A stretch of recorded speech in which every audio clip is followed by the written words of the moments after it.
ইয়া লাগে রশি রশি লাগে সে কি আপনি সাবধান যে জানলা দিয়ে কেমন দিন গ্রিল লাগানো ওই স্টাফ করিয়ে মারা গেছে কিন্তু ওই যে আপনারা যে বললেন যে রক্ত একেবারে বান গেছে যেহেতু আপনারা চোখে দেখেন নাই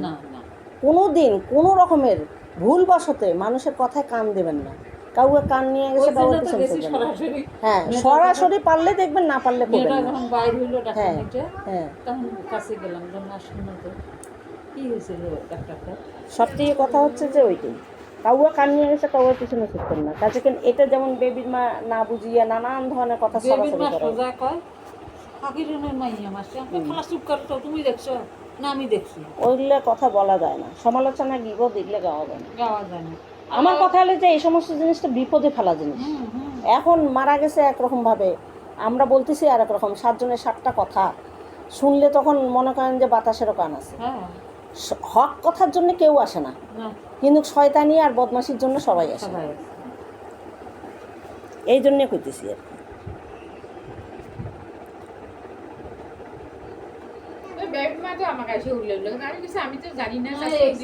না আর তাছাড়া এই যে বলে টিভিতে সাকুরনের বেটির অমুক নিয়েছে তমুক নিয়েছে ফলনা নিয়েছে এগুলো সব রং কথা হয়েছে এগুলো কে কথা কইছে আন্দাজ বিয়ে করছিল শাড়ি দিছে ভালো কথা তার সাথে তো ওর সম্পর্ক কোনো কিছু নাই না তুই এমন কি দাবি খাটাস কেন যে আমার স্বামী ছিল ওখানে দাবি খাটাইছে আমরা তো শুনিনি মানুষের কথা আপনি শুনছেন সেই জন্য তো আপনি বলতেছেন তাহলে আমাদের কি দরকার আমরা এগুলো কথা বলি আমাদের জর্রায় জর্রায় পাপে ভরে গেছে না আমরা এক একজনে এক একটা ছেলের বউ নিয়ে যন্ত্রণায় আছি যত দুলাল ভাইয়ের বউটা এত ভালো আছে দেখি সেই জন্য ওইখানে তালে বেলা আরম্ভ করছি হ্যাঁ আমার দিন রাত 24 ঘন্টা অশান্তির মধ্যে আমার আগুন জ্বলতেছে আপনার জ্বলতেছে আমরা কে মানুষের কথা নিয়ে মাথায় এখন শাশুড়ি ভালো শ্বশুর ভালো ছোট ননদ ভালো বড় ননদের বাড়ি খুলে যাবে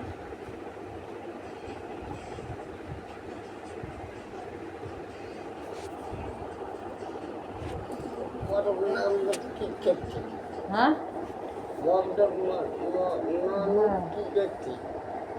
বড় ননদ কি করছে বড় ননদ ওই যে ভাতার গাইলে দিয়েছে মিথ্যা দিয়ে জন্ম হয়েছে কারণ শাহজাদি কইছে এ ভাবি শোন স্বামীকে ছোট করিস না কী করবি তোর স্বামী সরাসরি করিস যাতে তুই ঘরে যাই ঘুমাতো তোর কি মাথা খারাপ হয়েছে তখন এটি কয় কি ফলনার বাড়ি তোর জানতে যান ডাঙি ধুয়ে যান এ কথা কয়ে স্যান্ডেল দেখাই তখন সাথে আরেকজন ওই যে নেংরির বেটার বউ আর বলে খালা আইসেন তো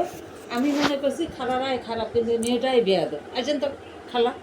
এ কথা কয়ে হাত ধরে টানি নিয়ে গেছে এই পিছন দিয়ে স্যান্ডেল দিয়ে ঢালাই ফরফর করেছে আসল কথা হয়েছে যে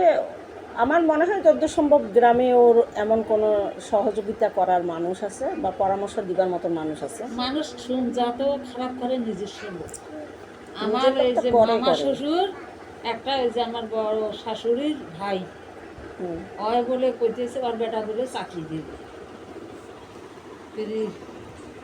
30,000 না 35,000 টাকা দিবে 30-35,000 টাকার চাকরি আছে লাখ না এ পেরাপা 30-35,000 টাকার চাকরি আছে 30 লাখও কইলেন না 30 লাখ টাকা দিয়ে চাকরি দিবে ওদের কারো কম সমে দিবে এখন মনের কথা যে এদের কাছ থেকে যদি দিতে পারি 3 লাখ আর ডেনমার্কও করছে কত 3 লাখ হ্যাঁ 3 লাখের মধ্যে তো অর্ধেকে মারি যাবে ওর হ্যাঁ এটা যদি নিতে পারে ওরা বৈঠকি বসি আপোষের মাধ্যমে তাহলে মনে করে চাকরির জন্য দিতে কোন গভীরে পৌঁছাইছে জানেন ওরা কত গভীরে চলে গেছে কত খারাপ মানুষ হলে যা হয় আর কি আর এই আমাদের এই মানিকটায় হয়েছে ওরা এমন মায়ের মারছে আপনার মেয়ে আমার কাছে আসি আশ্রয় নিয়েছে আসি আপনার মেয়েকে নিয়ে আসে কেউ একটা ফুলের টোকাও দেয়নি আর আমি ঘুমাইছি ওরা সেদিন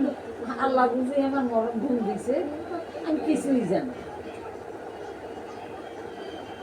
পরে আমি রাজার বুক আমি নিজেরটা না জিজ্ঞেস করি মানুষের তো জিজ্ঞেস করতে হবে রাজার বুকে সারা না নানি এই ঘটনা